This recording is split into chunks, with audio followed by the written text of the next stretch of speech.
Next question is, why was Mr. Keesing annoyed with Annie? What did he ask her to do?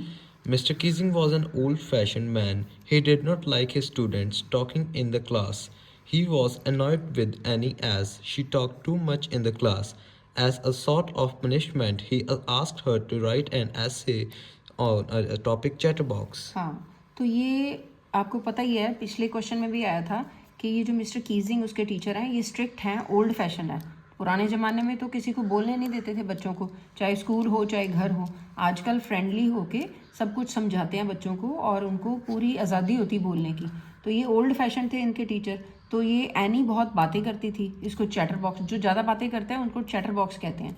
तो ये ज़्यादा बातें करती थी, इसके टीचर ने पनिशमेंट दे दी कि एक ऐसे लिखो चैटर बॉक्स पे। Next question. How did Annie justify her being a chatterbox in her essay? हाँ, अपने ऐसे में उसने कैसे जस्टिफाई किया कि मैं चैटर बॉक्स हूँ, अगर ज़्यादा बातें करती हूँ तो फिर क्या हो गया? पढ़ो। Annie justified her being a chatterbox in her essay. She agreed that talking is a student's trait. She would never be able to cure herself of the habit. हाँ, एनी कहती है, अपने अपने आप को जस्टिफाई किया उसने कि मैं ठीक हूँ, मैं अगर चैटर बॉक्स हूँ, ज़्यादा बोलती हूँ। उसने ऐसे में लिख के अपने आप को जस्टिफाई किया। वो मानती है कि टॉकिंग जो है ना स्टूडेंट का ट्रेट है, स्टूडेंट्स की क्वालिटी है, बच्चे तो बातें करते ही हैं। She would never be able to cure herself of the habit. कहती ये वाली जो आदत है ना मेरी बातें करने की, कभी भी ये ठीक नहीं होएगी। Her mother talked as much as she did, if not more. She promised to do her best to keep her habit of taking under control. हाँ, तो उसने कहा कि उसकी मदर जो है talked as much as she did, उसकी mummy भी इतनी बातें करती हैं, अगर इफ़ नॉट मोर, अगर उससे ज़्यादा नहीं करती तो उतनी ही करती हैं जितनी कि ये एनी करती है। She promise to do her best to keep her habit of talking under control. तो फिर प्रॉमिस करती है कि मैं अंडर कंट्रोल, इसको हैबिट जो मेरी है बातें करने की, इसको कंट्रोल कर लूँगी। However, not much can be done about inspired traits. हाँ, तो लेकिन उसके जो इनहेरिटेड ट्रेट्स हैं ना, जो उसके पेरेंट्स से आगे कैरी फॉरवर्ड किए हैं, तो वो कहती है कि मेरे मदर से ये ट्रेट आया, ट्रेट मतलब क्वालिटी, तो उसको मैं क्योर नहीं कर सकती। What made Mr. Keesing allow Annie to talk in the class? हाँ, तो फिर मिस्टर कीजिंग ने कैसे लॉ किया एनी को, चलो क्लास में बात कर सकते हो आप। हाँ जी, पढ़ो। Annie did not stop talking in the class even after being given extra homework, so Mr. Keesing asked her to write an essay on quack quack, said Mistress Chatterbox. हाँ, तो अब एनी को अभी पनिशमेंट भी मिल गई थी, ठीक है, तो उसने फिर भी रुकी नहीं बातें करने से, बातें करती रहती थी वो, ठीक है। होमवर्क में भी उसको जो पनिशमेंट दी थी चैटर बॉक्स पे लिखने के लिए, अब मिस्टर कीजिंग ने उसको फिर एक ऐसे लिखने के लिए दिया, quack quack said mistress Chatterbox. She wanted to write something original. Her friend Sam offered to write the essay in verse. Mr. Keesing was trying to play a joke on her by giving her to write an essay on such a ridiculous subject. हाँ, तो ये जो बात है ना, she wanted to write, ये कुछ original, कुछ असलियत में लिखना चाहती थी कि मैं लिखूं, कि मैं अपने आप को जस्टिफाई करूं कि मैं बातें करती हूं। तो इसके फ्रेंड ने भी कहा कि ये तो जो मिस्टर कीजिंग है, ये अजीब सी बात दे दी उसने आपको, होमवर्क अजीब सा दे दिया इस टॉपिक पे, ये जो टॉपिक अच्छा नहीं है, रिडिकुलस मतलब बड़ा बेकार टॉपिक है। Now the joke was on him. The poem was about a father swamp biting his 3 baby ducklings to death because they quacked too much. Mr. Keesing took the joke in the right spirit. Since then, he had allowed Annie to talk in the class. हाँ, तो अब ये जो बात है, poem was about, poem किसके बारे में है? एक फादर के बारे में है, ठीक है, और जो कि फादर कौन है? स्वैम। तो ये अपने 3 बेबी डकलिंग को बाइट करती है गुस्से में, ताकि वो मर ही जाए। क्यों? क्योंकि वो बहुत बोलते हैं, ठीक है, बिकॉज दे क्वैक्ड टू मच। तो ये उसने लिखा ओरिजिनल, किसने लिखा था? एनी ने। तो mister Keesing took the joke, इस जोक को उसने राइट स्पिरिट में लिया कि ठीक है, कि अगर कोई क्वैक क्वैक कर रही हैं डकलिंग्स, तो उसके जो फादर हैं अनॉय होके उसको मार थोड़ी देंगे जान से, ठीक है। सिंस देन फिर उसने अलाउ कर दिया एनी को बोलने के लिए, ठीक है। Next question. Was Annie right when she said that the world would not be interested in the musings of a 13-year-old girl. हाँ कि एनी ठीक थी, जो एनी ने सोचा कि मेरी जो डायरी मैं लिखती हूँ उसको पढ़ने में कोई इंटरेस्टेड नहीं होगा, मैं 13 ईयर्स यंग गर्ल हूँ, तो ठीक है, तो इसमें कोई भी इंटरेस्टेड नहीं होगा जो मैं लिखती हूँ डायरी में. Annie believed, and not without reason, that no one would be interested in the musing of 13-year-old girl. However, she was proved false. हाँ ये कहते हैं कि वो ऐसा सोचती थी, लेकिन ये फॉल्स प्रूव हुआ, ये ठीक प्रूव नहीं हुआ जो वो सोचती थी कि कोई इंटरेस्टेड नहीं होगा उसकी बातों में डायरी में लिखी. The diary of a young girl has been translated into many languages throughout the world. हाँ ये पूरी दुनिया में ये जो इसने डायरी लिखी थी 13 ईयर यंग गर्ल ने, तो ये ट्रांसलेट हुई सारी लैंग्वेजेस में, काफ़ी लैंग्वेजेस में, और पूरी दुनिया में ये फैल गई, सबने पढ़ी.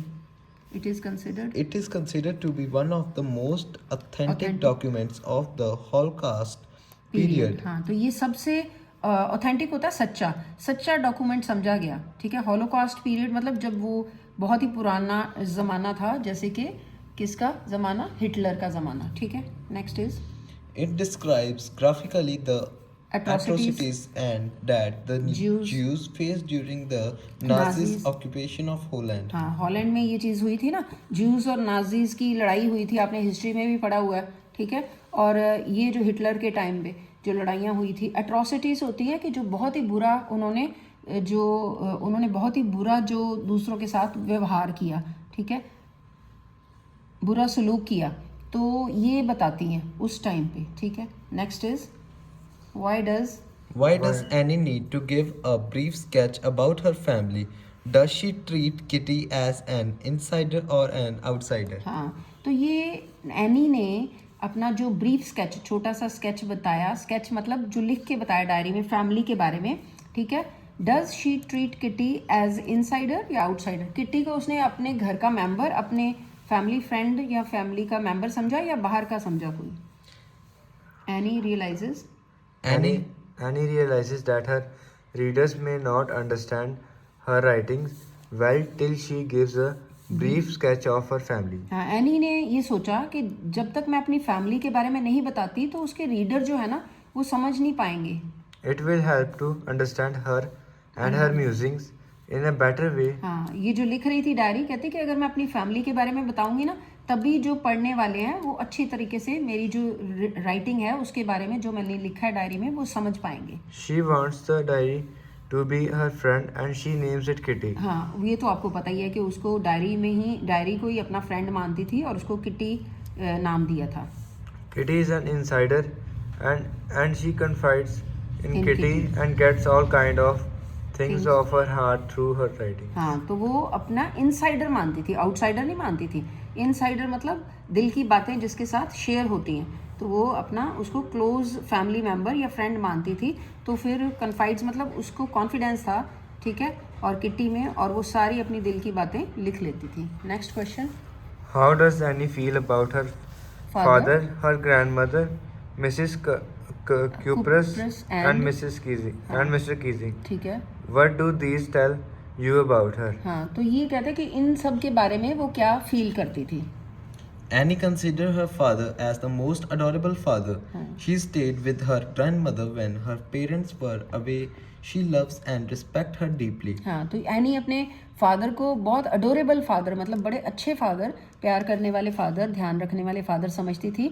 और लेकिन ज़्यादातर किसके साथ रही थी, अपनी ग्रैंड माँ के साथ. ठीक है, जब उसके पेरेंट्स चले गए थे दूसरी कंट्री में. ठीक है, दूसरी कंट्री में जाओ तो क्या कहते हैं, Emigrant. एमिग्रेंट, ई से. ठीक है, जब कोई अपनी कंट्री में आता है तो उसको इमिग्रेंट. ठीक है, तो एमिग्रेंट हो गए थे, वो गए थे, तो फिर ये दादी माँ के पास रही थी. She was deeply attached to the headmaster, Mr. Cupress. She was moved to tears during her farewell. हाँ अब ये क्या है कि ये बहुत डीपली अटैच थी, हेड मिस्ट्रेस थी मिसेस क्यूप्रस, उनके साथ बहुत अटैचमेंट थी इसकी. और she was move to tears, उसकी आंखों में आंसू आ गए जब उनकी फेयरवेल हुई. She didn't go well with the old Fauji, Mr. Keesing, who was annoyed because she talked too much. हाँ तो उसको वो नहीं अच्छे लगते थे, उसके हस्बैंड. ठीक है, हेड मिस्ट्रेस तो अच्छी लगती थी, लेकिन ये जो टीचर थे ना, उनके हस्बैंड मिस्टर कीजिंग, ये ऐसे थे जो कि बातें करने नहीं देते थे, बहुत ही ओल्ड फैशन थे, जैसे ओल्ड पुराने ज़माने में पेरेंट्स और टीचर किसी को बात करने से ठीक है ना पनिशमेंट दे देते थे, तो वैसा था ये। लेकिन उनके साथ बहुत अटैचमेंट थी इनकी वाइफ के साथ, जो मिसेस क्यूप्रस जो हेड मिस्ट्रेस थी। Next question. What does Annie write in her essay? हाँ, एनी ने ऐसे में क्या लिखा?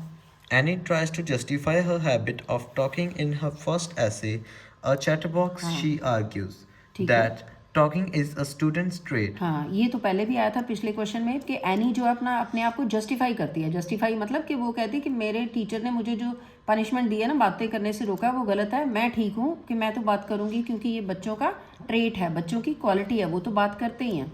ठीक है। She would never be able to cure herself of this habit. कहती ये वाली मेरी आदत जो है ना, वो ये कभी ठीक नहीं हो सकती। Her mother talked as much as she did, if not more. हाँ, वो कहती मेरी मम्मा भी इतनी बातें करती हैं, अगर इससे ज़्यादा नहीं करती तो इतनी तो करती हैं जितनी मैं करती हूँ। She would do her best to keep it under control. कहती मैं बड़ी ट्राई करूँगी कि मैं इसको कंट्रोल कर लूँ, अपनी बातें करने की आदत को। It is very difficult to give up inherited traits. कहते जो हमारे इनहेरिटेड ट्रेट्स होते हैं, जो पेरेंट्स से हमें मिलते हैं, ट्रेट्स मतलब क्वालिटी, जो क्वालिटीज़ हमारे पेरेंट्स से हमें मिलती हैं उनको गिव अप करना, उनको